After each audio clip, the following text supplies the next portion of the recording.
Kalau nggak riba, saya nggak bisa punya rumah Ustadz.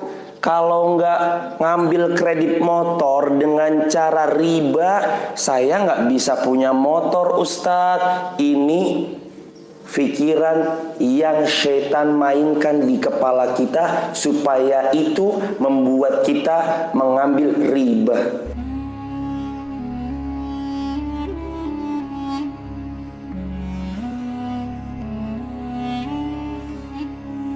Hadirin jamaah yang dimuliakan Allah, harus banget kita pegang yang namanya riba haram, Allah yang mengharamkan. Kalau di sini ada, ya ini ngomongnya kok riba sih, saya kan lagi bersinggungan dengan itu nih. Nggak apa-apa jamaah, boleh jadi ini waktu-waktu kita untuk berhijrah ke jalan Allah. Dan Allah statementnya apa lagi sih sini? Wa ahallallahul bai' wa ahallallahul bai'a wa harramar riba. Allah setelah menyebutkan efek seperti orang kesurupan bin, kegilaan atau gila, Allah buat statement. Di kalimat selanjutnya, penggalan ayat selanjutnya, itu dikarenakan mereka mengatakan jual beli sama aja kayak riba. Riba sama jual beli sama aja kayak riba. Contoh dari kalimat yang Allah firmankan jamaah, ada orang-orang yang nanti sudah kegilaan, ketagihan riba, juga sebagaimana Allah firmankan di atasnya nanti atau di bawahnya sini di Quran surah 3 Ali Imran ayat 130. Ya ayyuhalladzina amanu la ta'kulur riba adhafan mudha'afah. Wahai orang yang beriman, punya iman dalam jiwanya, jangan kamu ngambil riba adhafan mudha'afah, berlipat ganda. Karena sifat riba, sekali kita sudah ngambil, pengennya itu ngambil lagi, apalagi berasa sanggup ngelunasin, apalagi berasa punya gaji tetap. Sebulan aman Ustaz, 3 juta sebulan. Kalau saya cicil 10 juta, bunganya 30%, balikin 13 juta. Ya kecil lah, 13 bulan sejuta. Orang awalnya binasa, kata Rasulullah SAW, disebabkan seringnya dia menyelisihi sabdanya Rasulullah Muhammad SAW. Ini sifat riba, ad'afam mudha'afah, bikin ketagihan. Ada batil 2 pandangan di masyarakat. Salah satu lembaga keuangan pernah seorang yang jadi customernya bilang pada kami, cerita, pertama, Ustadz, kalau ngutang di lembaga itu mah aman Ustadz, mati nggak bakalan ditagih utangnya, karena kita sudah teken kontrak, kalau jenengan wafat duluan, utang ini jadinya lunas. Ini batil, ini nyesatin, ini keliru besar jamaah, membuka pintu riba yang seluas-luasnya.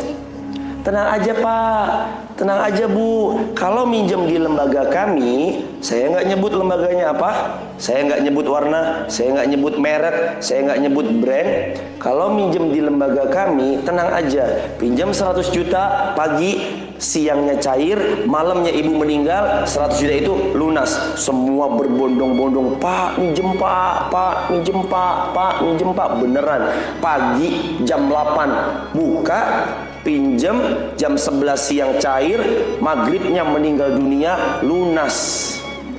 Terkenal tuh jamaah. Ada di satu wilayah terkenal itu, pernah disampaikan, akhirnya semua orang berbondong-bondong ngambil riba di tempat itu karena senang melihat orang begitu wafat dilunasin. Ini batil. Jangan sampai masuk ke ranah sana. Nyentuhnya aja jangan. Ini ada gulai enak banget. Wow, gulainya empuk dagingnya. Daging apa? Lahmun khinzir. Ibu mau makan nggak kira-kira? Apa artinya lahmun khinzir? Pak Tony, apa artinya lahmun khinzir, Pak Tony? Daging babi. Mau dikemas bahasa Arab tetap haram. Mau dikemas bahasanya, Pak, saya mau minjem uang dulu dong. Berapa? 10 juta. Ya, bunganya 2%. Berarti balikinnya 10.200.000. 200 ribunya itu apa ya? Maaf, bukan bunganya. Kalau bahasanya itu ada lembaganya bilangnya kayak gini. Bukan bunga, ini ujroh. Ada ujrohnya ya, 2%. Ujroh haram, riba. Kan bahasa Arab Ustadz. Ya salam. Itu orang-orang yang mau mengemas. Nanti wanita buka lokalisasi. Misalkan buka lokalisasi di satu daerah, tulisannya An-Nisa Syariah. Waduh, bakal kacau jemaah. Dialih bahasakan menjadi bahasa Arab. Kalau pada prakteknya haram, tetap haram, nggak bisa ditawar-tawar. Mau diubah bahasa Arab, mau diubah bahasa Persia, bahasa Inggris, kalau pada prakteknya masih adopsi praktek-praktek riba, haram. Seperti yang tadi. Juga hadirin jamaah yang dimuliakan Allah, Quran surah 2 Al-Baqarah ayat 276. Yamhaqullahu riba wa yurbis shadaqah. Allah pasti binasakan riba. Wa yurbis shadaqah, dan suburkan sedekah. Hadirin jamaah sekalian, statement pertama tentang kalau mati sama dengan lunas. Ini statement batil yang kedua. Kalau nggak riba, saya nggak bisa punya rumah, Ustadz.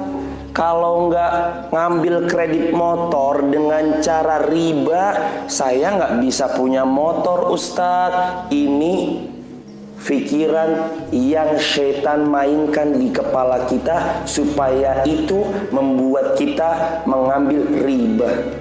Yang jelas-jelas Allah haramkan di Quran surah 2 Al-Baqarah ayat 275. Riba haram, jual beli halal. Jual beli halal. Langsung jamaah. Irfan, jangan Irfan. Abdul, ada Pak Abdul sini, Pak Abdul. Wah, Pak Tony mas. Oh, Pak Tony yang bosnya sini. Pak Abdul punya saudara namanya Pak Joko. Ada Pak Joko? Pindah ke Jakarta. Ingin beli handphone, hadirin sekalian. Pak Tony punya toko handphone. Masya Allah, tabarakallah. Handphone yang diinginkan, katakanlah merek handphone X dengan harga 3 juta rupiah. Ini nih, banyak orang sebenarnya bedanya tipis banget antara jual beli itu padahal halal, riba itu padahal haram. Riba jelas-jelas Allah binasakan, halal Allah ridhoi transaksinya selama dia jujur, tidak menipu dalam transaksi. Rasulullah SAW bersabda, sungguh Allah memberkahi transaksi apabila yang membeli itu mudah dalam membeli, yang menjual itu juga mudah dalam menjual. Seperti itu hadirin jamaah sekalian. Pak Abdul yang menginginkan handphone seharga 3 juta tersebut, sedangkan handphonenya ada di Pak Tony. Pak Abdul nggak punya uang sama sekali, datang kepada sahibnya. Ini yang sering terjadi pada transaksi leasing mobil, leasing motor, kredit mobil, kredit motor. Ini yang kejadi begini biasanya nih. Kejadian pertama, Pak Abdul datang kepada Pak Joko atau PT atau apa saja, lembaga dan seterusnya. Dia bilang, saya pengen punya handphone. Bisakah Anda membantu saya? Ya, handphone berapa juta yang kamu inginkan? Dia jawab, Pak Abdul jawab, saya pengen handphone 3 juta. Kemudian handphonenya apa? Begini. Disebutin spesifikasinya. Pak Joko bilang, ya, ini 3 juta, langsung ke sana. Ini turun ke sini langsung, ke Pak Abdul langsung. Tidak menjadi kepemilikan di pihak Pak Joko. Jadi yang dipinjamkan sebenarnya uang sama aja. Pak Abdul dipinjemin uang sama Pak Joko 3 juta. Pak Joko beli ke Mas Tony. Mas Tony nanti balikin, Mas Tony beri barang pada ini balikin ke sininya 4 juta rupiah. Ini transaksi haram riba. Yang ditransaksikan tuh uangnya. Jamaah, yang membedakan halalnya itu seperti ini. Saya mau handphone harga 3 juta, beli di Pak Tony, kata Pak Abdul. Datang ke Pak Joko, iya, handphone yang seperti apa? XXXX misalkan, 12085 misalkan. Dibelikan tipe 12085. Ini handphone hak dan milik saya, sudah jadi milik saya. Saya pengen jual ke Pak Abdul 4 juta rupiah. Pak Abdul mau beli atau enggak? Ya, saya beli 4 juta rupiah. Saya cicil selama 10 bulan. Sebulan saya bayar 400 ribu. Itu sah transaksi jual beli. Rata-rata kan kalau KPR rumah langsung atas nama orang yang beli, nggak berpihak dulu pada yang si lembaga keuangan syariah tersebut. Ini udah jadi hak milik saya ya. Mau rumah di sana. Dah, saya beli rumah 200 juta. Ini punya saya. Kalau milik saya mau dijual berapa itu silahkan. Dan saya jual pada Anda 300 juta. Anda mau atau tidak membeli hal tersebut?